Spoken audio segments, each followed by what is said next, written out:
Boa tarde, pessoal do segundo ano, principalmente na turma do segundo ano de contabilidade, né? Na última aula, a gente foi conversado com vocês do segundo ano, contabilidade,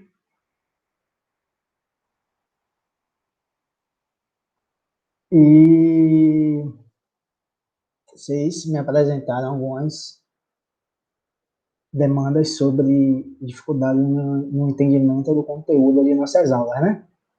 Aí eu, conforme eu prometi a vocês, eu vou fazer uma recapitulação sobre o que a gente está discutindo e falar um pouco sobre, novamente falar sobre Durkheim, Weber e Marx, e como eles compreendem a relação entre indivíduo e sociedade no pensamento sociológico de ambos, né? Eu, algumas vezes eu já falei que esse debate às vezes aparece de forma mais implícita, às vezes aparece de forma mais implícita nos teóricos da sociologia. Eu dei o exemplo da sociologia contemporânea, em que esse debate é bem explícito, né? A gente vai trabalhar Bourdieu. Bourdieu tem alguns textos só tentando fazer uma crítica, né, sobre as abordagens micro, macro, objetivista e subjetivista, e dessa crítica formular o seu entendimento dessa relação. Né? Na mesma direção vai Giddens e na mesma direção vai Norbert Elias, né? Esse ponto é importante na sociologia, novamente, mesmo se tiver sendo, mesmo se não aparecer de forma explícita, mas implicitamente, porque na nossa experiência cotidiana, né, na nossa vivência cotidiana, trata-se de uma realidade que nós não questionamos, né? A sociedade é composta por vamos dizer, pelos indivíduos, por nós, né, indivíduos, mas ela também apresenta uma determinada estrutura social, uma determinada existência coletiva, né? Ela tem um âmbito do coletivo, né? Seria a sociedade, a estrutura social, as instituições, né? Esses conceitos mais coletivos, como o Weber vai chamar, e os indivíduos. Né? Isso é um dado imediato, né? Nós somos indivíduos, mas nós, enquanto indivíduos, vivemos em sociedade.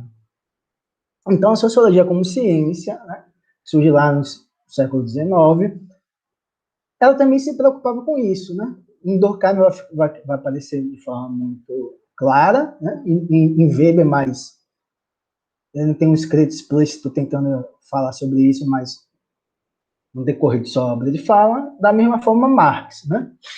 Então, a pergunta que todo sociólogo busca responder, ou tem que responder, é justamente a questão de que o indivíduo é determinado por uma estrutura social que ele é mais ou menos independente, que ela é independente, ou o indivíduo tem uma liberdade de ação, de agir, e essa liberdade de ação sempre em relação a outros indivíduos, dessa multiplicidade de ações individuais, é que surge aquilo que poderíamos chamar de realidade social. Né?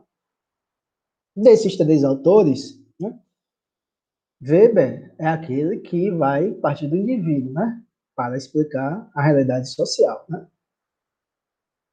Só que eu vou buscar, quando estiver falando de Weber, não utilizar o conceito de sociedade, mas de realidade social, justamente porque Weber não utiliza esse conceito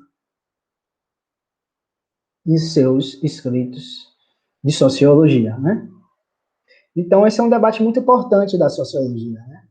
Aí, partindo continuando nesse debate, a sociologia, né, a gente pode explicar ou pode tentar de forma didática simplificar essa relação, enquanto que a vida em sociedade estaria baseada, fundamentada, assentada em dois níveis distintos de existência, né? Dois níveis distintos de análise sociológica, né? Lógico que são dois níveis, não é que um nível tenha existência independente ou exista de uma forma que não tenha relação com o outro nível, né? Então, são dois níveis que estão em relação entre si, né? Que é o nível da microsociologia, né? Em que a explicação da realidade social parte do indivíduo, né? E o nível macro, na qual a explicação da realidade social parte da sociedade. Mas a sociedade pode ser... Há alguns sinônimos, né? Durkheim utiliza a sociedade. Outros autores vão falar de estruturas sociais ou de instituições sociais, mas o sentido vai ser sempre o mesmo. A sociedade, as estruturas sociais ou as instituições sociais moldarão o comportamento de cada indivíduo particular. Já do outro lado, nos três autores que nós vamos trabalhar agora, é Max Weber que faz esse tipo de abordagem, né? Então, a abordagem do nível micro centra a sua atenção, centra a sua explicação da realidade social, afirmando que as estruturas sociais são dependentes, ou seja, são consequentes, são consequências, surgem, aparecem, têm sua gênese através do comportamento dos indivíduos, ou seja, aquela estrutura social, como nós vamos ver lá em Weber, elas são produto das relações individuais de cada indivíduo, dessa multiplicidade de indivíduos que relacionam entre si. Dessa relação emerge uma determinada realidade social, né? Ponto importante. Essa realidade social, né, que Weber vai falar, ela não tem uma existência independente, né? Ela não tem uma características independentes do comportamento do indivíduo. Ela não exerce uma correção. Ela não são exteriores ao indivíduo, tal como nós vemos em Durkheim, né? Então, Weber, novamente, eu aponto, Weber está numa relação bem distante daquela teorização de Durkheim, né? A gente pode falar que Weber está no Polo Sul e Durkheim no Polo Norte, né? Já o nível macro, obviamente, vai partir de seu polo oposto, né? As estruturas sociais têm uma existência autônoma, mais ou menos autônoma, né? Em Durkheim, experimenta uma autonomia muito grande, mas em outros autores, menos.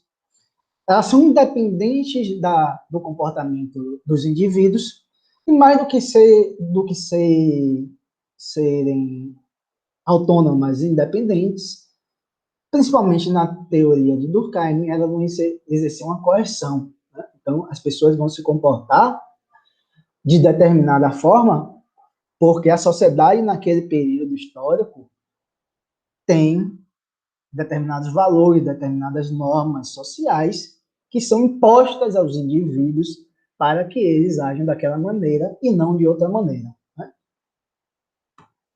Então, consequentemente, o nível micro, baseado nesses slides, o seu fundamento explicativo da realidade social é como se houvesse um processo de redução. Né? Duas realidades, A e B. Olha, quais são essas realidades A e B? A pode ser um indivíduo ou os indivíduos, e B é a própria sociedade, a estrutura social, a realidade social, as instituições sociais. Elas vão se encontrar novamente em mútua relação, só que na abordagem micro, né, a microsociologia, essa realidade mais complexa, né, no caso a realidade B, que é a sociedade, novamente a sociedade, as instituições sociais, né, a estrutura social, elas são produzidas por entidades mais simples que estão localizadas no plano A. É o plano do indivíduo, né? É uma relação de consequente para um antecedente. O sentido dessa afirmação, a gente poderia fazer uma analogia, mas vocês prestem atenção nessa analogia com o mundo biológico, né? Com o nosso corpo, né? Nosso corpo, ele é composto por órgãos, por sistemas, né? Sistema digestivo, sistema respiratório, sistema cardíaco, sistema nervoso, né? Por determinados órgãos, né?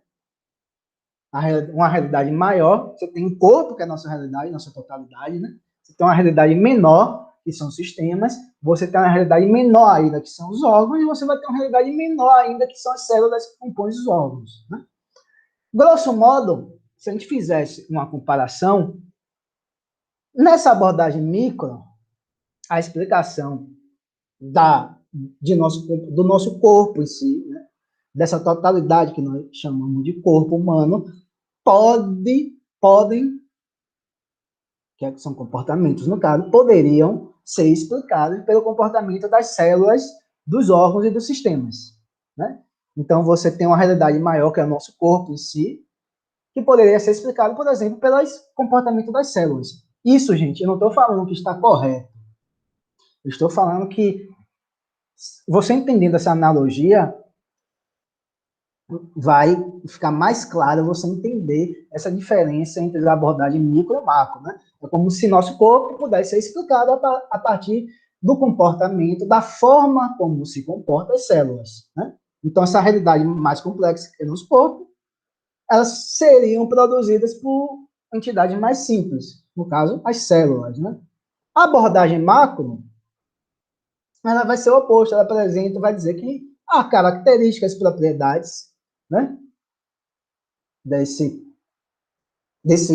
realidade mais complexa, que nós chamamos de B, que elas não podem ser deduzidas por elementos que se encontram no plano A.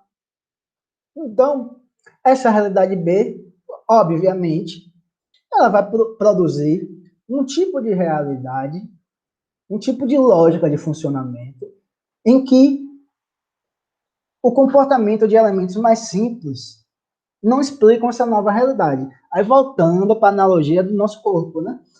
Se no primeiro momento as células poderiam explicar o nosso comportamento do nosso corpo, nesse nível macro vai ser o inverso. As células que de determinada forma se unem, né? E dão origem aos órgãos, e um determinado conjunto de órgãos dão origem ao sistema, e a inter-relação entre sistema, órgãos e células dão origem ao corpo, né? Na abordagem macro vai falar que esse resultado, o corpo, ele não pode ser explicado nem pelo sistema de forma isolada, nem pelos órgãos de forma isolada, e nem pelas células. Então, a forma como as células se relacionam entre si, a forma como os órgãos se relacionam, a forma como esses sistemas se relacionam, e como essas três realidades distintas se relacionam entre si, dá origem a uma nova realidade, que é o nosso corpo, ou dá origem a uma nova realidade que pode ser também caracterizada como Homo sapiens, né? Então, o comportamento do Homo sapiens, ele não pode ser entendido através de uma redução, através do comportamento das células. Você não vai entender nosso comportamento indo no laboratório, pegando uma célula qualquer, colocando no microscópio, tentando entender o funcionamento da célula, e a partir desse entendimento falar que nós agimos dessa forma. E ainda pior, que a sociedade agiria dessa forma, né? Então, espero que tenha ficado claro. Essa analogia, gente, é uma analogia que tem como único objetivo tentar aclarar o entendimento dessa relação entre micro e macro, né? Não tem nenhuma pretensão de estar correto. E eu acho que não há nenhuma relação entre biologia E vida social é uma relação mais de descontinuidade do que continuidade, né?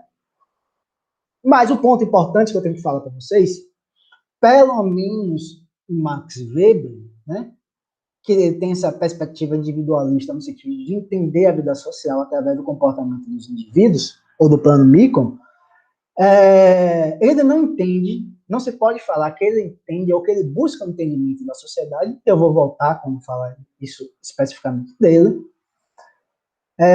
compreendendo o indivíduo de forma isolada, né? De forma atomística, ou seja, em que cada indivíduo seria uma ilha, né? E cada indivíduo teria determinados tipos de comportamento inerentes ao homem. Ele não está falando isso, né? Ele quer entender a partir do indivíduo, mas o indivíduo já imerso numa teia de relações sociais, né?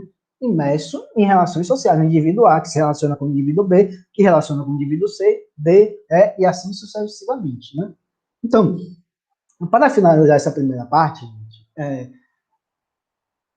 e que fique claro para vocês, em termos gerais, as perspectivas micro, né, porque são mais de uma escola, né, de sociológica que se fundamenta numa explicação micro, elas tendem a explicar, obviamente, a realidade social a partir do comportamento dos indivíduos. No caso B, elas buscam explicar a realidade social a partir de uma realidade mais ampla, maior.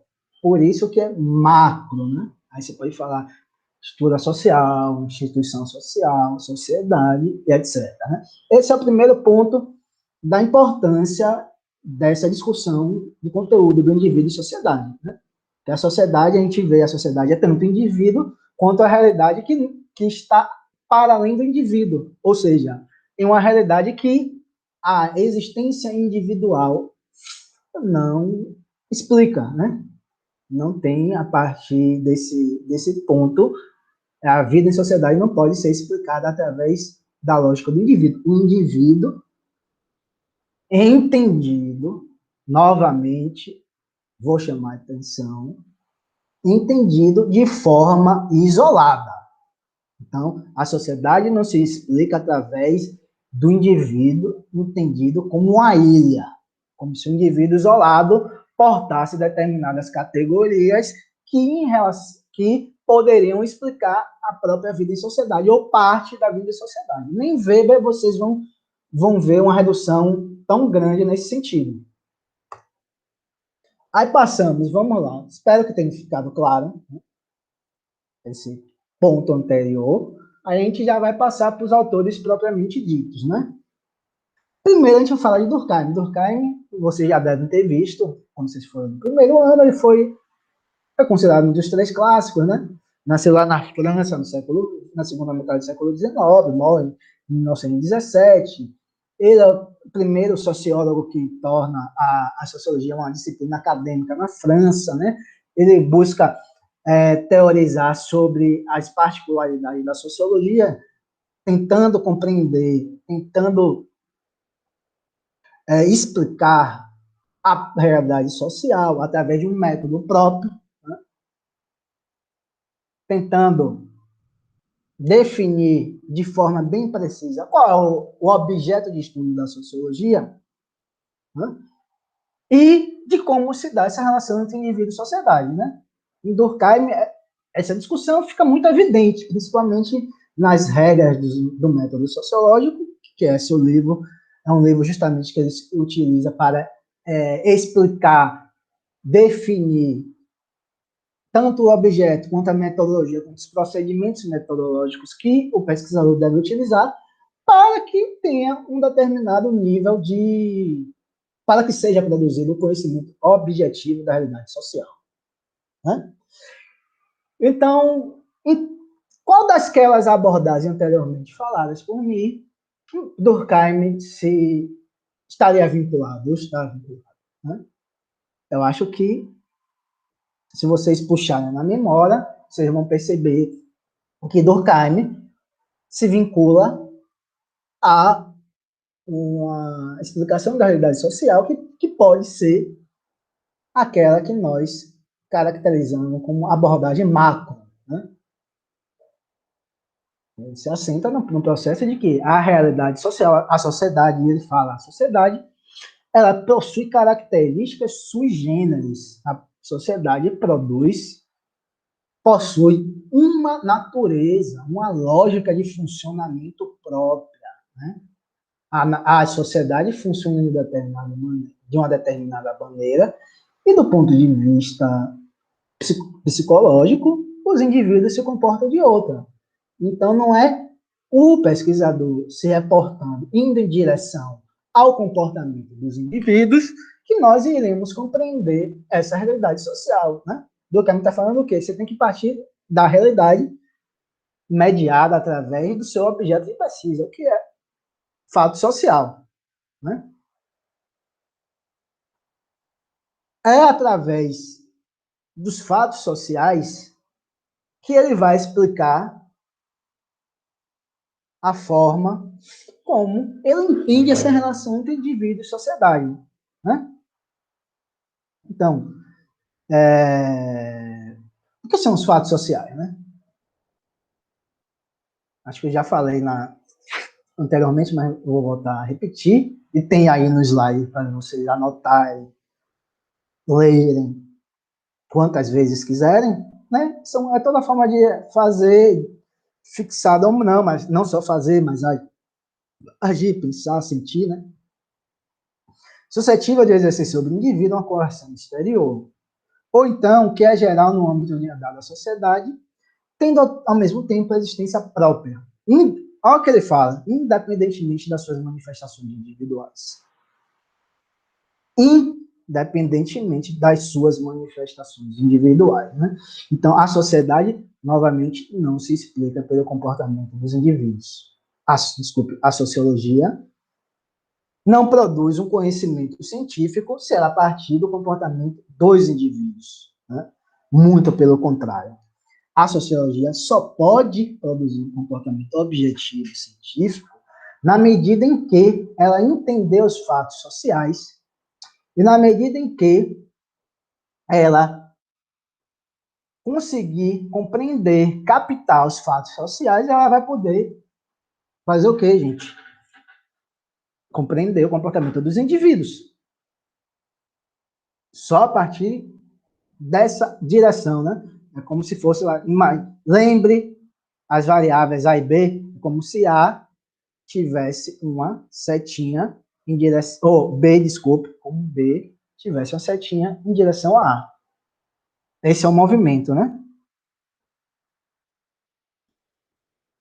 Essa relação, empiricamente, né? Ele estava discutindo lá nas regras do método sociológico, discutindo lá, e debate muito com a psicologia, com o senso comum, de que forma o pensamento sociológico vai se distanciar dessas duas formas de compreender a realidade, né? Uma não científica e a outra já científica, né? Mas, por exemplo, se nós pegarmos uma obra também igualmente famosa dele, o Suicídio, que a gente vai ver como toda essa discussão que nós se encontra nas regras do método sociológico, ele vai pôr para estudar um fenômeno social conhecido como suicídio, né? Ele tem uma obra, O Suicídio, né? Um livro bem grande que ele vai explicar que o suicídio tem suas raízes sociais, né? Ele vai falar suicídio altruísta, suicídio egoísta, suicídio anômico, etc. Né? Quando ele fala de suicídio anômico, ele vai justamente teorizar em direção que nas sociedades capitalistas, né, o indivíduo tem um espaço de liberdade, de decisões, de ação, relativamente maior do que nas sociedades pré-capitalistas, né? E dessa relação, dessa frouxidão que ele fala, né? Dessa frouxidão entre os valores sociais, as normas sociais, que funcionam como uma espécie de limite, né? Eu não vou dizer uma camisa de força, mas como de um guia, né? Como de algo que corta arestas, corta excessos do comportamento individual, né? Como a sociedade, nossa realidade social, na sociedade capitalista, ela perde essa força, né, de podar os desejos e os anseios do indivíduo, né, surge, se desenvolve na sociedade aquele fenômeno que ele caracterizou como anômico, né? Então, a sociedade capitalista, ela funciona, ela tem sua lógica de funcionamento, tendo esse fenômeno da anomia como um fenômeno social bastante geral, né? E esse fato social, né? Essa anomia, ela produz um novo tipo de suicídio, uma nova tipologia de suicídio, né? Que no caso vai ser justamente o suicídio anômico, que se explica justamente com o quê? Em momentos de crise, em momentos de muita instabilidade social, né? Em momentos de muita... Pensemos na crise financeira de 29. Em momentos de muita instabilidade social, né? O indivíduo não tem mais um porto seguro para se sustentar, que era a própria consciência coletiva das realidades pré-capitalistas, né? Então você tinha o peso da sociedade era grande, então a sociedade funcionava como um porto seguro, um colchão, né? Vamos dizer assim, a sociedade funcionava como um colo de mãe que impedia que as pessoas tomassem, que os indivíduos tomassem determinadas decisões, como a de tirar sua vida, né? Então, na sociedade capitalista, isso desaparece ou diminui, né? A força da sociedade sobre o indivíduo, e em momentos de grandes crises econômicas, o indivíduo se vê sozinho, né? No momento de instabilidade individual, resolve se matar. Né? Resolve se matar. Mas a explicação não é por conta de uma decisão racional, de uma decisão individual, de uma decisão eminentemente psicológica, que o indivíduo vai se matar. Durkheim está falando, nesses momentos históricos, a taxa de suicídio aumenta justamente porque o suicídio tem raízes, tem sua fundamentação, ocorrem como consequências de transformações na própria estrutura social. Aí aquela discussão lá sobre método, sobre objeto, em suicídio, ele nos mostra de que forma empírica o sociólogo deve analisar os fatos sociais. Na verdade, vocês estão conseguindo compreender, né? Vou ver se tem algum material para falar do suicídio, mas é bem interessante que ele subverte essa realidade, né? Até a realidade nossa do senso comum, de que explica o suicídio através de uma motivação eminentemente individual, né? O suicídio seria uma decisão que pertence somente ao indivíduo. Durkheim está falando justamente o oposto. Não, gente, o suicídio ele tem suas raízes nas próprias transformações da estrutura social. Então, olha o peso que ele está dando à sociedade e aos fatos sociais para explicar algo que no senso comum é tão individual, tão peculiar, né? Que é tão peculiar ao indivíduo, que é o próprio suicídio, né? Então, dessa forma, vocês percebem, espero que esteja claro para vocês, que o espaço de liberdade de comportamento dos indivíduos, para Durkheim, nós percebemos que é muito pouco, né? Quase inexistente, né? Nas sociedades pré-capitalistas, nós poderíamos até dizer que é muito difícil encontrarmos espaço em que se explique o próprio processo de desenvolvimento do indivíduo, né? É como até se um indivíduo desaparecesse, né? Passou aqui um pouco. É como se o indivíduo desaparecesse nesse processo de explicação da realidade social em Durkheim. Na realidade capitalista, né? Na sociabilidade capitalista, o desenvolvimento do indivíduo é um pouco maior, mas mesmo assim ele continua com esse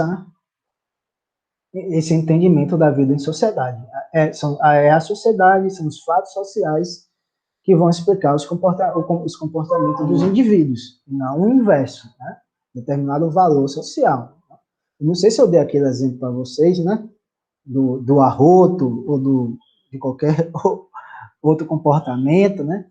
Por exemplo, quando eu vou dar um exemplo, né? Se eu já tiver dito, eu estou repetindo, mas para ficar bem claro, né? Vocês arranjaram, ou eu, né? Arranjamos uma namorada, ou namorado, ou namorada, e namorada, o que seja, né?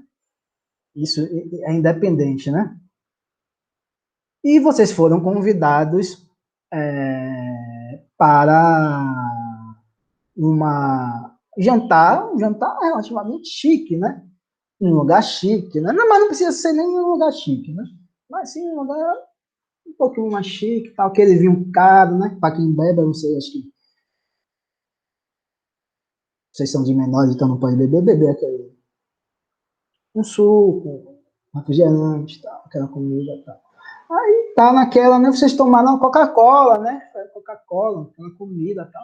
Aí vocês tomaram Coca-Cola, aí no meio do nada vocês, meu Deus, vocês soltam a rota. Ou eu mesmo, solto a rota. E a mesa tinha umas 10, 15 pessoas, né? E o restaurante cheio, né? E foi aquele arroto de parar o trânsito, né? Aí todo mundo olha para você. Aí faz aquela expressão de desaprovação, faz uma expressão de balançar a cabeça como negativa, né? Olha fio para você, né? Faz aquela expressão que tem na figurinha do WhatsApp, né? Quando você bota a cabeça assim, fala assim, não é possível que essa pessoa se comportou dessa forma, né? Que coisa feia, comportamento feio, reprovável, né? Aí você vai dizer, olha para aí, todas as pessoas que estiveram em sua mesa, né? Todas as pessoas do restaurante que presenciaram sua cena, né? A reprovaram. Isso tem alguma explicação. Primeiro, vai dizer que se um conjunto de pessoas teve o mesmo comportamento de reprovação, a primeira coisa que você vai se questionar aqui, esse comportamento não parte do indivíduo, né? Ou você pode ter o primeiro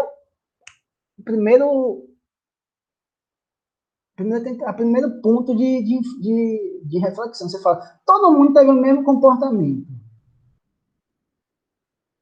de reprovação. Por qual razão todo mundo teve o mesmo comportamento de reprovação? Aí você vai dizer, poxa, aquele tipo de comportamento, aquele tipo de comportamento de reprovação, não é um tipo de comportamento que nasce no indivíduo, né? Que é uma resposta do indivíduo a uma determinada situação em particular. Você vai assim, poxa, todo mundo teve o mesmo comportamento de reprovação, tem 100 pessoas aqui, as 100 pessoas pensam da mesma forma, aí você fica com a pulga atrás da orelha, né? Poxa, será que... Não é particular esse comportamento, não, né? Aí você faz esse comportamento se não é particular, significa o quê? Que ele é exterior ao indivíduo. Né? Porra, todo mundo se comportou aqui. Poxa, segundo Durkheim, como é que Durkheim explicaria? Isso é exterior ao indivíduo. Olha como ele está fora do indivíduo, ó. Todo mundo fez a mesma coisa. E quarto lugar, ele é coercitivo. Por quê? Porque todo mundo fez tomou a mesma atitude de aprovação. Tomou a mesma atitude de aprovação, provavelmente é um valor social, uma norma social que diz às pessoas que arrotar é um ato de falta de educação, não é um ato aceitável, né? Você fala assim, olha, você pode pensar assim, olha como a interpretação de Durkheim agora faz sentido para mim.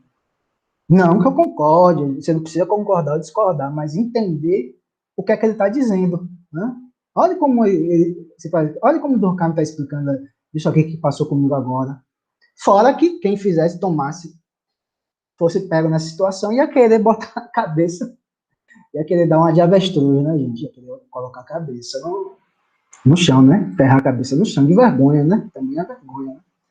Aí, nesse sentido, o fato social, mesmo que ninguém lhe proíba, você não vai sofrer sanção civil, penal, nenhum tipo de sanção, mas é a censura social, né? Censura social é um comportamento que não é balizado socialmente, né? Esse é o ponto de Durkheim, né? Será que deu problema? Agora a gente vai para Weber, né? O Weber é outro. Só um momentinho, gente, que eu vou agitar aqui. Weber é um outro dos pensadores clássicos, né, da sociologia, né? Ele morre em 1920, é muito importante, né, dentro da sociologia, né? Porque então, de uma forma parecida com Durkheim, ele busca sistematizar a sociologia, definir qual é o seu objeto, seu método, né? Tudo isso ele busca fazer, né? Mas, diferentemente de Durkheim, Weber foi um pensador que ele foi multifacetado, né? Ele escreveu sobre economia, sobre história, sobre filosofia, sobre epistemologia, sobre sociologia, sobre ciência política, sobre várias áreas do pensamento humano, né? Várias áreas científicas da ciência da natureza, é claro, mas ele buscou sistematizar sociologia, economia, etc, etc. Né? E ele foi um pensador que ele foi muito atuante na própria realidade social da Alemanha, né? Ele participou do processo acho que foi o Tratado de Versalhes, se não me engano, o Tratado de Versalhes, né, que tratou sobre a rendição da Alemanha na Primeira Guerra Mundial. Ele participou também da implementação do desenvolvimento da República de Weimar, se eu não estiver enganado, viu, gente? Estudou tudo isso, né? Então, a gente já foi em qual... Falando de Durkheim, né, e daquela primeira parte, o que aconteceu? A gente já falou mais ou menos não, de forma embrionária, o pensamento de Max Weber. Então, você já deve ter, com relação à nossa aula sobre Weber, vocês já devem ter em mente, mais ou menos, falando assim, olha, o professor falou que Max Weber é diferente, bem diferente de Durkheim, né? E diferente de Marx, né? Poxa, o professor está falando que Max Weber está no Polo Sul, no Polo Norte, né? Então, se a interpretação de Durkheim vai na direção, teoricamente, a de Weber vai na direção oposta. Quem pensou dessa forma está super certo, né? É isso mesmo. Ele nega a existência, né, de realidades coletivas que tenham uma existência independente do indivíduo. Né? Ele nega esse caráter coercitivo da realidade social. Né? Ele nega essa exterioridade da existência da realidade social em relação ao indivíduo. Né? Ele está negando tudo isso. Né? Então, análise dentro daquele quadro, né, analítico que nós colocamos lá os dois primeiros slides no começo da aula, Weber vai estar onde? Weber vai estar em que ponto? O ponto macro ou ponto micro? Alguém sabe? Weber, alguém chuta? Quem é? Plano micro, né? Plano em que a entidade mais complexa, no caso, aquela realidade B que nós tratamos, né? A entidade B, ela é produzida e a consequência de entidades relativamente mais simples, né? No caso, o plano A. Então, o que é que ele está falando? Em Weber, especificamente, ele está falando que o comportamento subjetivamente motivado dos indivíduos, o comportamento subjetivo dos indivíduos, que tem uma motivação, né? É que vai explicar a lógica da vida em sociedade. Né? Então, comportamento subjetivamente motivado, né? Meu comportamento, eu ajo de determinada forma, mas por que eu estou agindo de determinada forma? Vocês agem de determinada forma por quê? Esse porquê, essa resposta ao porquê, eu estou agindo porque isso, é o motivo subjetivamente, é o motivo subjetivo, né? É a razão subjetiva, é o porquê nós nos comportamos. Esse é talvez o centro da análise sociológica de Max Weber, né? Que a particularidade da sociologia de Max Weber, da sociologia compreensiva, né, que ele chama de sociologia compreensiva de Max Weber, é justamente entender o nosso comportamento, mas esse nosso comportamento que está subjetivamente motivado. eu tenho uma motivação subjetiva para me comportar daquela forma. Então, por que eu me conformo daquela forma? É o que Weber quer saber. É o que Weber fala assim, eu me comportei de determinada forma, né? Vamos supor, eu para ganhar um dinheiro a mais, né? Tecendo uma relação econômica, para eu ganhar um dinheiro a mais, eu me comportei de determinada maneira perante outro indivíduo que me possibilitou vender aquele tênis que eu tinha por um preço um pouco mais alto do que o de mercado, ou com um preço um pouco menor, ou com um preço um pouco mais alto, ou mesmo sendo usado, eu consegui vender. Então, qual a motivação subjetiva? O meu desejo de vender. Né? Por que é que me motiva subjetivamente nessa relação hipotética? Eu tenho vontade de vender, eu preciso vender. Então, essa é a motivação subjetiva. Então, Weber tá interessado nisso, nessa motivação subjetiva. Então, se eu pego uma caixa de tênis e vou, por exemplo, a uma praça para vender, eu me comportei dessa forma porque meu motivo subjetivo é vender o tênis. Né? Eu preciso de venda do tênis para quê? Sei lá, aí você pode dizer, para ter dinheiro para o jantar, para ter dinheiro para o almoço. Então, Weber está interessado nisso. Então, nessa relação, nessa forma como nós nos motivamos subjetivamente para agir em sociedade. Né?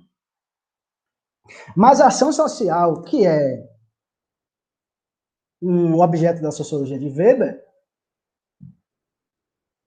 é uma ação motivada subjetivamente, tendo como referência sempre o comportamento do outro. Então, olha como aquilo que eu falei lá no começo, de que a explicação sociológica de Marx, apesar de ser centrada no indivíduo, ela não é uma explicação sociológica em que entende um indivíduo de forma isolada, de forma nenhuma. Nós vamos explicar agora. Weber procura entender essa motivação subjetiva sempre em relação a outro, ou seja, sempre em interação com outra pessoa, sempre num conjunto de relação entre indivíduos. Pode ser entre dois indivíduos, no mínimo, entre eu e outra pessoa. Ou pode ser entre 10 mil pessoas, entre 50 mil pessoas. Então, você vai ter uma multiplicidade de pessoas que vão ao shopping center com a motivação subjetiva de comprar algo, né, teoricamente, né? A gente vai tirar aquela prova, mas professor, não foi passear, professor, foi só. Não, comprar algo. Tirando isso, as partes. Ah, ele foi encontrar outra pessoa lá, não interessa. Mas eu vou tirar todas essas particularidades. Em tese, as pessoas vão no shopping sim, para comprar. Né? Motivação subjetiva de sair de casa para comprar, a outra é para um conjunto das pessoas que estão lá trabalhando para o que? Vender, né? Vender as coisas. E dessa interação entre a multiplicidade de pessoas surge uma dada realidade social. Né? Mas, veja, se pudesse, ele tentaria reduzir essa relação de ambas as partes como um grupo de pessoas que tem um motivo subjetivo de comprar e outro grupo de pessoas que estão ali que tem um motivo subjetivo em vender. Então, se fosse ver. Aí a venda, lógico, é para trocar por dinheiro, vai receber um salário, mas tirando isso, um está ali basicamente para vender e outro para comprar. Então, a motivação subjetiva dos dois. E esses que estão tentando comprar estão se relacionando com outras pessoas, né? Então, vão tentar procurar, sei lá, ganhar um desconto, né? Ter algum tipo de estratégia para pagar menos, conta que se divide aqui, quantas vezes esse juros não é, esse juros é embutido, esse não é, né? E todo juros, sem juros não existe, né, gente? Então acordem isso para você, uma aula de economia doméstica, não existe venda a prazo sem juros, né? Então é sempre com juros além embutido. Então, fechando esse parênteses, um está ali para vender, outro para comprar, outro para comprar, é sempre em relação a essa estratégia para falar, pô, talvez, fala, não posso, não pode ter esse desconto, eu não posso diminuir isso aqui, o preço mínimo é esse, sei lá, para ele ter uma comissão maior, etc. Então, Weber está tentando explicar isso, está tentando reduzir essa multiplicidade, essa realidade social. Tem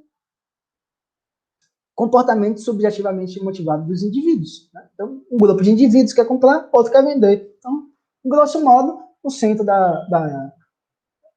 didaticamente, para tentar ser o mais simples possível e vocês conseguiram compreender, é isso. Né? A ação social, a ação e o processo de relação social que se estabelece aí nesse sentido. Né? Então, Weber fala, ele admite, né, que sua sociologia compreensiva trata do indivíduo, de suas ações como unidade de base, como átomo, significa que ele está partindo do comportamento dos indivíduos para entender a realidade social, né? Só que ele está falando, ele vai falar mais adiante também sobre esses conceitos mais coletivos, né? O que são esses conceitos coletivos, gente? São conceitos que têm como seu referente, têm como seu objetivo tentar explicar determinadas realidades coletivas. Né? Sociedade, os fatos sociais é um conceito coletivo, né? Porque é algo que tenta explicar, tem como substância, né, a própria realidade social. Então, conceitos coletivos é nesse sentido. Conceito coletivo é como se fosse a forma como nós, sociólogos, tendemos a interpretar essa realidade mais amplas, mais coletivas, né? Como sociedade, como instituição e como estrutura social. São conceitos coletivos, né? Conceitos que dão conta de uma realidade coletiva, né? Mas aí tem Weber dá exemplo de Estado, feudalismo, nação. Só que para Weber ele vai falar isso, ele vai ter sempre a preocupação de explicar todos esses conceitos coletivos, ou seja, todos esses conceitos que não, eu vou dizer assim, que não podem ou têm uma existência mais ou menos independente em relação ao indivíduo, como o Estado, como o feudalismo, sempre tendendo a explicar essas relações enquanto uma multiplicidade de interação social entre indivíduos diferentes entre si. Né? Mais do que isso, olha como ele está explicando essa relação indivíduo e sociedade.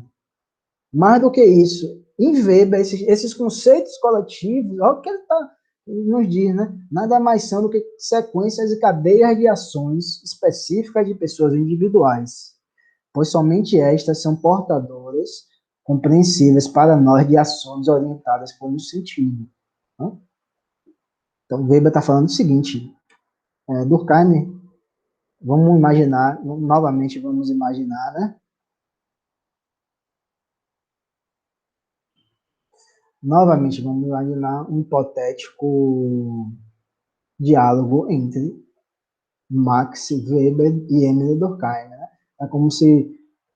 Apareceu um negócio aqui, desculpa. É como se Weber estivesse falando que Durkheim está viajando na maionese e que não existe nada de fato social. Né? Não existe nenhuma... Né? Ele está falando assim, Durkheim não existe essa realidade exterior.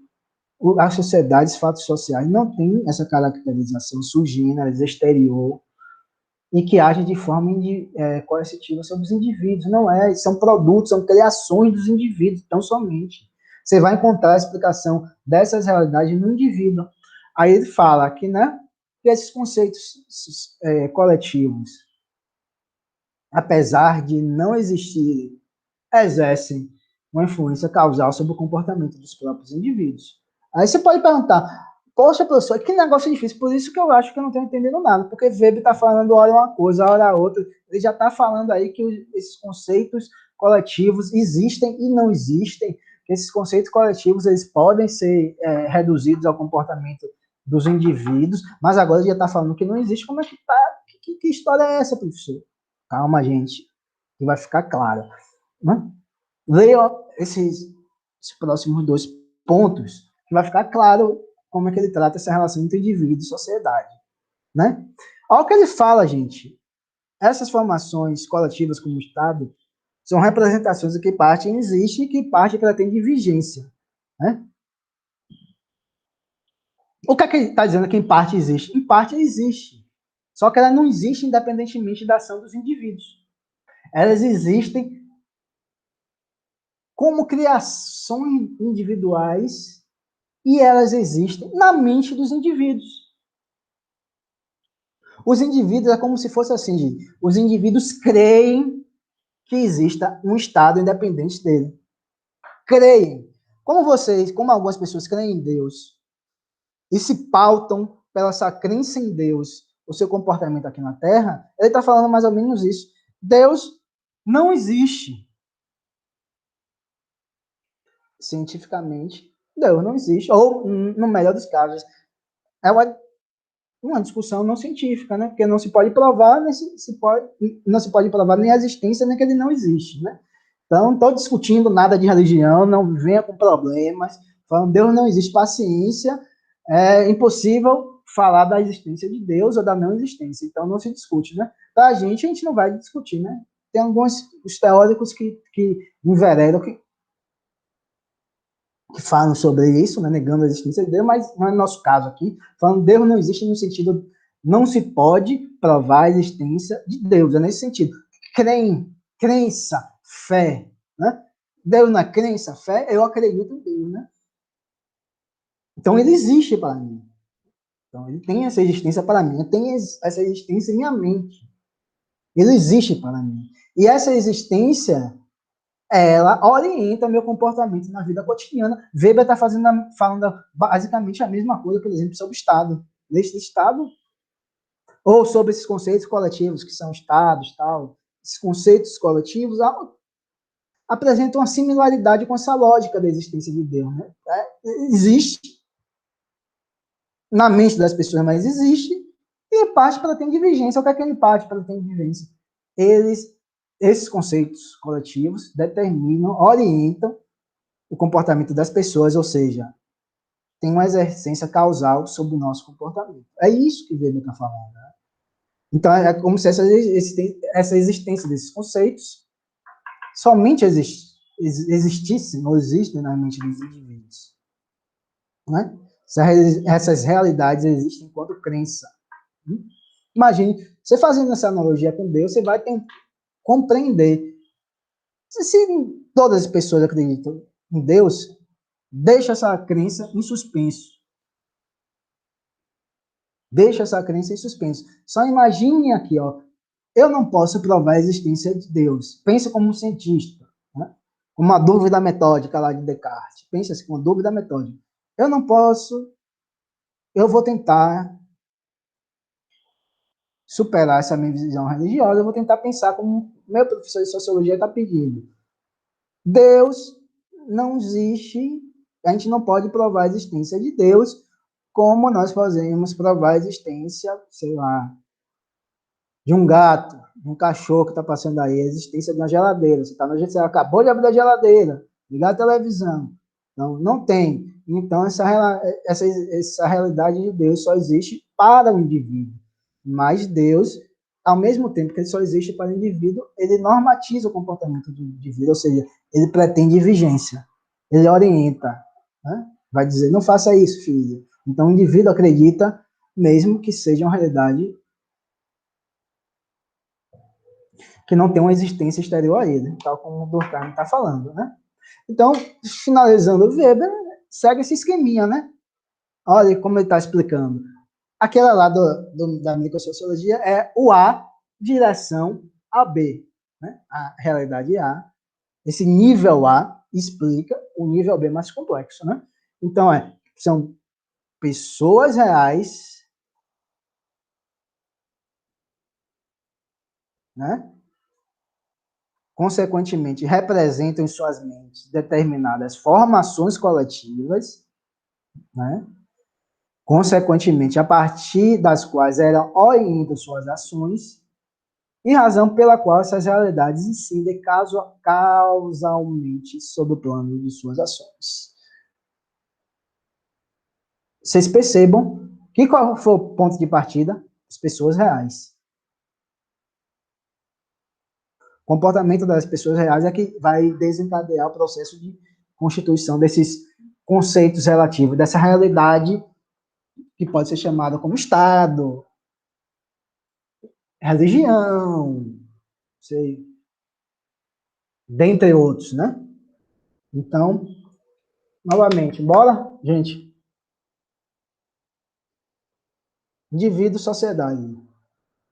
Weber, Polo Norte, Weber, Polo Sul, Durkheim, ok? A realidade social em um tem sua origem no comportamento dos indivíduos, motivado subjetivamente, desculpa, né? E o outro diz que a realidade ela está acima, é superior aos indivíduos, exerce influência exterior, coercitiva, etc. Né? Então, um vai explicar a realidade social através dessa inter-relação entre indivíduos e o outro através da existência sui generis da sociedade dos fatos sociais. Um é Weber e outro é Durkheim. Um é Durkheim e outro é Weber. Espero que tenha ficado um pouco mais clara agora, né? E Marx, né? Marx, grande Marx. Né? O grande teórico das ciências sociais, né? Marx é o mais idosinho, né? Dessa tríade, né? Ele morreu em 1883, né? Quando ele morreu, os outros estavam ou começando a produzir ou já estavam no processo de produção de suas teorias, né? Então a gente vai ser mais rápido, porque senão a gente a aula vai ficar muito longa e muito complexa, né? Que o objetivo era justamente o simplificar, né? Aquilo que a gente estava discutindo, né? Marx, grosso modo, o que é grosso modo? Grosseiramente, em termos gerais, ele está na perspectiva macro, desculpa. Está na perspectiva macro, né? Em que a estrutura social ela tem uma importância explicativa da realidade social maior do que os indivíduos, né? Isso é inegável. Então, a gente não pode questionar essa realidade do comportamento, da interpretação de Marx sobre a vida em sociedade. Né? Ele não parte do indivíduo, né? Nem de suas motivações subjetivas, e nada disso. São as relações entre classes sociais, entre grupos sociais. Lá no Manifesto Comunista ele não fala que a luta de classe é o motor da história, né? Pelas sociedades cindidas em classe social, então falando que a determinação, né, de grupamentos sociais no comportamento do indivíduo. Só que eu afirmar isso para aqui não é que eu estaria errado, mas eu não estaria sendo justo com o pensamento daquele velho barbudo de Trier. Não estaria. Porque ele não é como Durkheim. Né? Ele não acredita na existência exterior, independente, coercitiva da realidade para todos sempre. Isso é a própria lógica da vida em sociedade. Né? Marx não está nisso. Marx não é. Marx é o pensador em que a historicidade, a processualidade está no centro de sua análise, mediada pelo método dialético. Né? Então, Marx fala. Então, a relação entre indivíduo e sociedade, ontologicamente, ele diz que o ser humano é um ser gregário por natureza, né? Então, o ser humano ele não existe fora da vida em sociedade. O ser humano ele não existe vivendo fora de sociedade. Então, tudo que for produzido teoricamente, artisticamente, que, por exemplo, imagine Tarzan, né? O cara que vai lá ser criado, né? Vive lá no meio da selva, não existe isso, né? Não existe essa possibilidade, né, de ocorrer. Né? Porque o ser humano é um ser gregário, vive em grupo, né? E é só possível ele se tornar ser humano se ele viver num grupo de humanos. Então ele não pode viver em outro grupo, né? Por exemplo, no meio de gorilas, no meio de lobos, etc. Ele não iria sobreviver pela simples constituição de nossas características biológicas. Né? O ser humano, quando ele nasce, é um ser muito frágil, né? Além de ser muito frágil, de ser muito frágil, ele não carrega nenhum tipo de valor, nenhum tipo de característica inerente ao Homo sapiens, né? Que a gente vai discutir, vai ficar mais claro quando a gente for falando sobre as outras formas, né? Então, Marx está falando o quê? Indivíduo e totalidade social, estrutura social, sociedade, né? Mas é melhor utilizar no termo de Marx, de totalidade social, indivíduo e totalidade social, são dois polos de uma mesma processualidade. Né? A mesma palavra, são palavras distintas para que a gente falou mais recentemente. O indivíduo só existe em sociedade e a sociedade só existe porque é produto da relação entre os indivíduos. Não existe indivíduo fora da sociedade, não existe, lógico, que seria um absurdo existir totalidade social sem indivíduos. São dois processos, dois polos de uma mesma processualidade, né? Então, o indivíduo só existe na sociedade e a sociedade só existe por causa dos indivíduos humanos, né? Então, a sociedade é o resultado dessa relação dos indivíduos. Eles se organizam em grupos sociais, né? Como as coisas sociais. E esse ponto é interessantíssimo em Marx, porque eu não sei porque as pessoas insistem em fazer determinadas afirmações sobre a teoria de Marx que não condizem com a verdade, né? Óbvio que ele está falando que a sociedade é produto dessas relações humanas, né? Relações dos indivíduos, mas olha como ele está falando, esse indivíduo também, tal como Weber, ele não está entendendo, compreendendo esse indivíduo enquanto indivíduo atomizado, isolado, enquanto a ilha. Né? Ele está entendendo esse indivíduo, né, já imerso dentro de uma teia de relações sociais, né? Já vivendo em sociedade. Né? Só que o que Marx está falando, e essa riquíssimo de consequências, é que nossas potencialidades humanas elas só se desenvolvem na vida em sociedade. Ou seja, os indivíduos sociais para Marx, eles são determinados, olha, eles são determinados, eles sofrem a influência da sociedade, ao mesmo tempo que eles determinam a sociedade, ao mesmo tempo que eles têm a capacidade e a possibilidade de influir, de mudar a própria sociedade. Da mesma forma, a sociedade tem essa capacidade de transmitir determinados valores sociais para que ela se reproduza enquanto sociedade. Ou seja, aquilo que, grosso modo, aquilo que Durkheim está falando de, não vou dizer de correção, mas de determinados valores sociais, a sociedade influencia o comportamento, as pessoas internalizam isso, ou seja, são determinadas por essa sociedade, mas a sociedade, a sociedade também está aberta para essas mudanças. Então, o indivíduo é determinado e determina, e a sociedade ela pode ser tanto conservar uma determinada direção de desenvolvimento, como ela pode se transformar. Mas sempre lembrando que indivíduo e sociedade são tão somente dois polos de uma mesma processualidade histórica. Não existe indivíduo fora da sociedade, não existe sociedade fora do indivíduo. Aí você vai, professor, mas você falou que ele tinha uma abordagem macro. Você sempre querendo falar macro. Tem. O indivíduo, ele não vive de forma solitária. Não é a partir do indivíduo que Marx vai compreender a realidade social, mas aquela falta de liberdade, né, da teorização de Durkheim sobre o comportamento dos indivíduos, né, como se a sociedade tivesse uma força tão grande que o comportamento dos indivíduos seria muito reduzido, né? E Marx ele vai dizer que não, há possibilidade de desenvolvimento do indivíduo realmente dito, né? Há a possibilidade desse desenvolvimento, lógico. O indivíduo ele só pode se desenvolver dentro de determinada estrutura social, respondendo a questões que são postas pela sociedade, mas mesmo assim ele tem uma liberdade de dar respostas individuais. Né?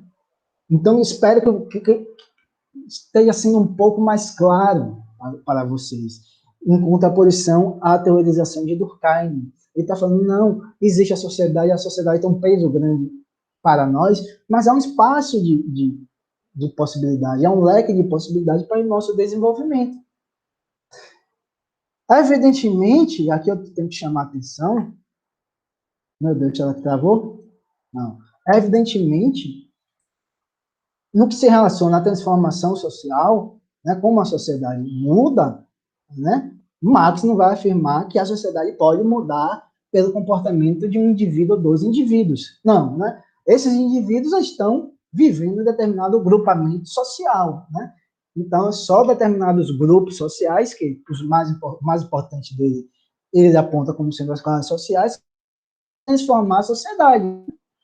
Mas, mesmo assim, ele dá espaço para o desenvolvimento do indivíduo.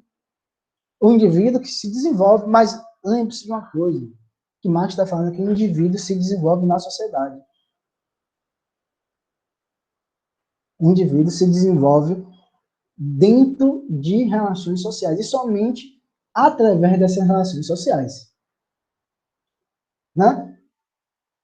Então, a gente vai falar agora acho que é o último slide, gente, ó, já chegamos ao último slide, não sei nem quanto tempo durou nossa aula, sem a participação de vocês, realmente é complicado, né? Mas vamos lá, né? Eu escrevi aqui, vamos falar uma coisa, esse é o próximo parágrafo, né?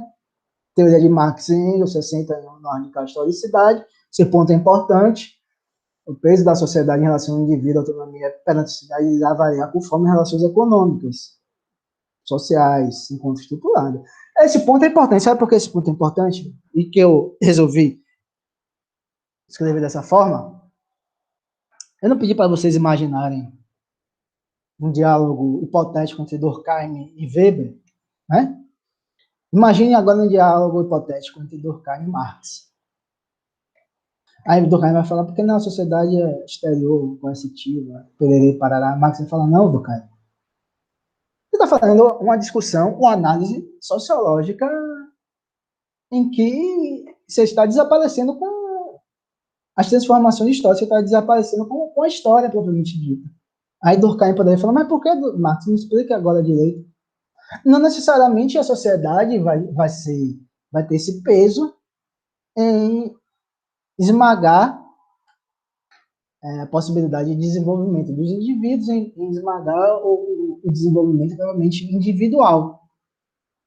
Né? Essa força da sociedade, esse caráter coercitivo, esse caráter exterior, é porque nós vivemos, basicamente, numa sociedade decidida em classes, na sociedade capitalista. Né? Uma sociedade capitalista decidida em classes em que essa realidade social é vista, percebida enquanto esse monstro, né? O monstro que nos oprime. Quantas vezes vocês já ouviram falar? Ah, porque o mercado é isso. Ah, porque a sociedade quer isso. Porque os empresários querem isso. Grosso modo, porque as leis do mercado não permitem agir de outra maneira. Que as leis do mercado vão punir quem agir de forma diferente. Marx está falando nesse sentido, mas está falando essas forças do mercado, da sociedade em geral. Um fato social, que são as leis econômicas, né? Um fato social, tal como o Durkheim fala, só existem porque a sociedade capitalista está estruturada dessa forma.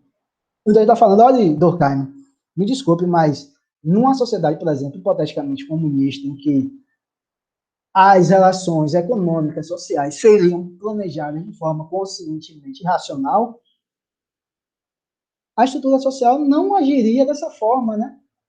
O peso da sociedade não teria esse caráter tão coercitivo, tão opressor, essa natureza tão estranha a nós, né? Esse estranhamento de uma realidade social, estranhamento da realidade social, né? Que nós vivemos agora. Aí você percebe isso, Durkheim, enquanto um dado que pode ser universalizado para todas as formações sociais possíveis e imagináveis. Aí eu Durkheim, enquanto coloco a história no centro de minha análise teórica da sociedade, estou afirmando que aquilo que você está falando é circunscrito a uma sociedade capitalista. Nem sempre foi assim, talvez. E A certeza é que não será necessariamente assim em outras estruturas sociais que poderão se formar no futuro. Então, vocês perceberam?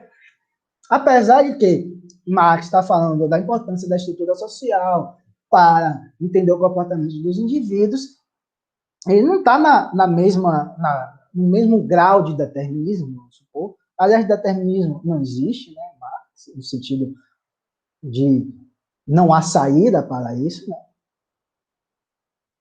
Marx não está nessa. Marx fala da importância da estrutura social, né, em constranger o comportamento dos indivíduos, mas ele fala que vai depender, o que ele está falando vai variar de como uma sociedade está organizada, em que possa ser que surja em um determinado tipo de sociedade uma forma de sociedade na qual essas características que Durkheim apresentou não existam, ou existam de forma muito menor, muito diluída, principalmente o caráter coercitivo. Por isso que a importância de nós apontarmos essa radical historicidade no pensamento de Marx, né?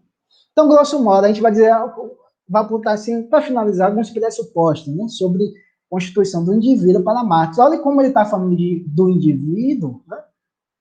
Nesses 4 pontos adiante, você está falando do indivíduo, mas ele sempre está falando do indivíduo implicitamente em relação com a sociedade. Sempre. Ele fala um indivíduo é um ente singular natural, ou seja, ele tem corpo, ele é concreto, ele tem sensível, ele tem os órgãos do sentido desenvolvido, né? Ele é natural consciente, elemento da natureza, ele é natural consciente, mas ele é natural consciente porque a vida em comunidade, a vida em sociedade possibilita que eles desenvolvam uma consciência, uma racionalidade. Foi a vida em sociedade que possibilitou ao homem se destacar de nossos ancestrais primatas. Não foi um indivíduo sozinho que se desenvolveu, foi caminhando sozinho, né? Na floresta, não sei quantos, há milhões e milhares de anos atrás, que vai desenvolver, né? De forma isolada. Não, foi a humanidade, né? Em conjunto, vivendo em sociedade, que possibilitou o surgimento dessa nova espécie de ser, né? Que é o Homo sapiens.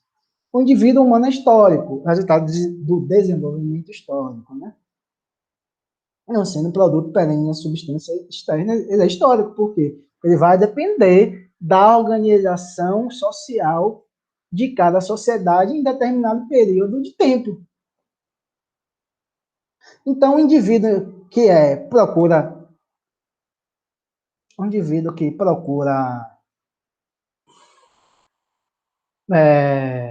satisfazer seus desejos egoístas, né, que é típico da sociedade capitalista, ele se desenvolve porque a sociedade capitalista ele estimula o aparecimento desse tipo de comportamento. O índio, ele não tem esse comportamento na tribo indígena. O índio não quer acumular riqueza, o índio não quer comprar uma mansão de 5 mil metros quadrados. Não quer isso. Por que o índio quer isso? Porque não faz parte da vida dele, não faz parte do ser dele, né? Aí isso vai dizer o quê? Que o indivíduo não é produto, não é parte de uma substância perene, histórica, externa, né? Histórica. O que é isso? Está dizendo que não existe natureza humana. O indivíduo humano, o ser social, ele não é bom, ele não é ruim, ele não é mais ou menos, ele não é perverso, ele não é idiota, né? Desculpe a palavra, ele não é ingênuo, ele não é só amor, ele não é só ódio, ele não é nada disso. Ele se torna, ou ele se pode tornar-se isso em sua relação em sociedade, que é, por natureza, histórica. Então, quando você vê essas questões, essas pessoas falando, é porque é natureza humana, porque a índole de fulano, a índole de ciclano, assim, não é índole, né? Ciclano e fulano, eles se tornaram isso que a pessoa está falando, que está elogiando ou criticando, eles se tornaram, eles não nasceram nisso. Da mesma forma que eles não nasceram, não necessariamente eles vão morrer da mesma forma que eles estão se comportando hoje em dia, né? A gente se transforma, nós somos maleáveis nesse sentido, né? Nós nos transformamos, né? Quando há 5, 10 anos atrás pensavam de uma forma, acho que vocês são jovens, né? Imagine, daqui a 5, 10 anos atrás, ou atrás, eu pai, daqui a 5, 10 anos lá na frente, vocês provavelmente vão ter mudado várias formas de comportamento, de pensamento que você tem hoje em dia. Então, o Marx está apontando isso. Aí está falando, aí, aquilo que a gente já falou. O terceiro ponto é o ser social. Né?